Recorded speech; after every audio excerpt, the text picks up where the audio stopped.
Hello po, good evening sa inyong lahat. Ngayon, i-share ko po sa inyo itong aking homemade ala KFC fried chicken. Ayan.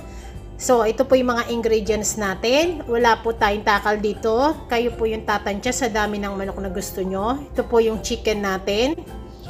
At ito po yung mga pagbabrine po natin. Ibabrining po muna natin itong chicken natin ng hanggang bukas para masarap siya.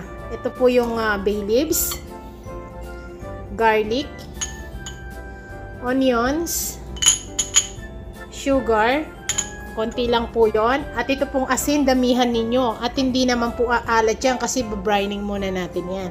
At yung ating paminta. So ngayon, magpakulo muna po tayong tubig. Ayan na po yung tubig natin. Pakuluin muna po itong tubig natin bago natin ilagay itong mga ingredients natin na yan. Pagkatapos po, pakuluin nyo lang yan ng isang kulo lang. And then po pwede na po yun. Huwag nyo po yung over na lulutuin yan. Isang kulo lang. Ayan, ganyan lang. Pwede na po yan. Ayan na po yung ating brine solution. Ayan, mainit pa po yan.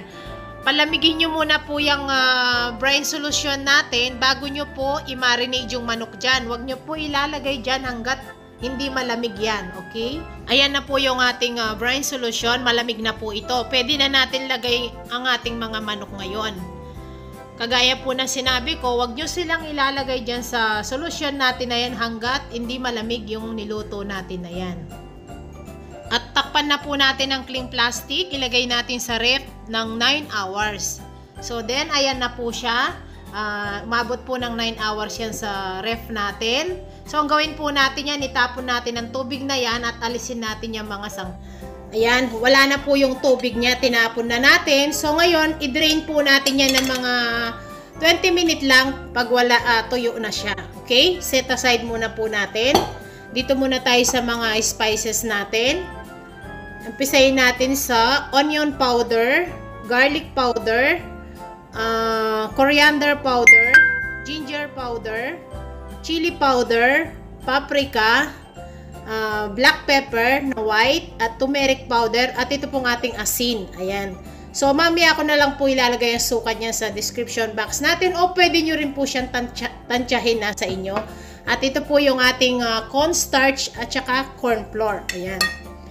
At ito naman po ay the same din po ang ingredients niyan. Yon.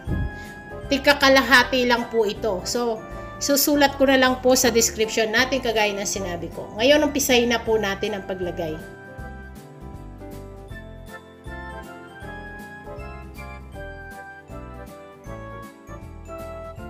Ngayon, kuha lang po tayo ng konti ng harina dito sa mix natin na to na may powder.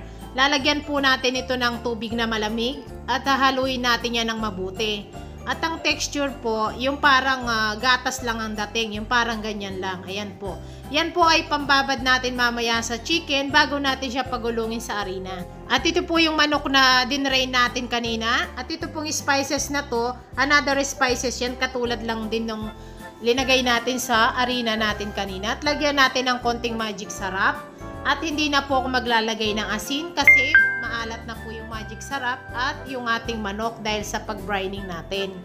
At kailangan mainit na po yung mantika natin sa medium fire lang po bago tayo magprito.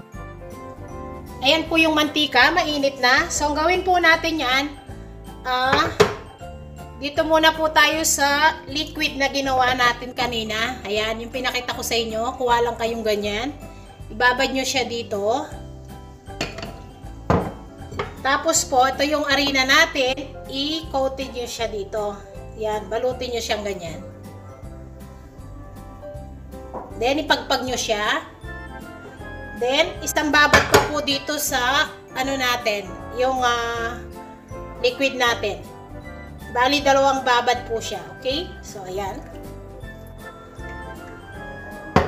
Ngayon, lagay pa po natin siya dito uli. Bago po natin siya lagay dyan sa mantika natin. Ang gagamitin nyo pong tubig na panghalo doon sa mixture natin ay malamig po na tubig. Then, the same procedure din po tayo.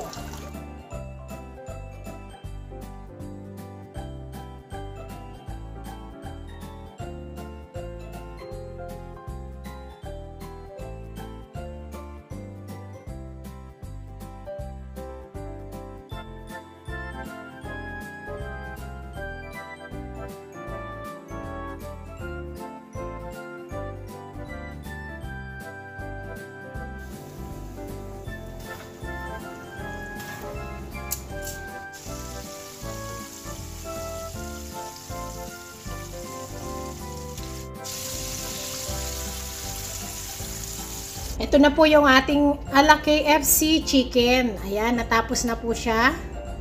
Ayan po, juicy po to sa loob at crispy po yung kanyang labas. Ayan po sila, oh.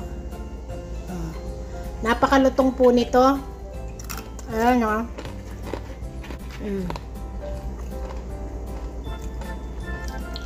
Ngayon po, pakita ko po sa inyo. Ayan. Para po makita nyo na malutong siya.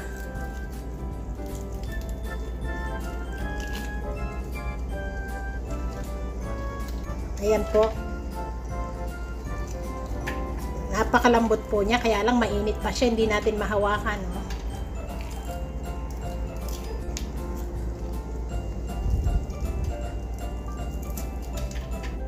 Ito po, para makita nyo, kamayin ko na. Ayan, napakalambot niya.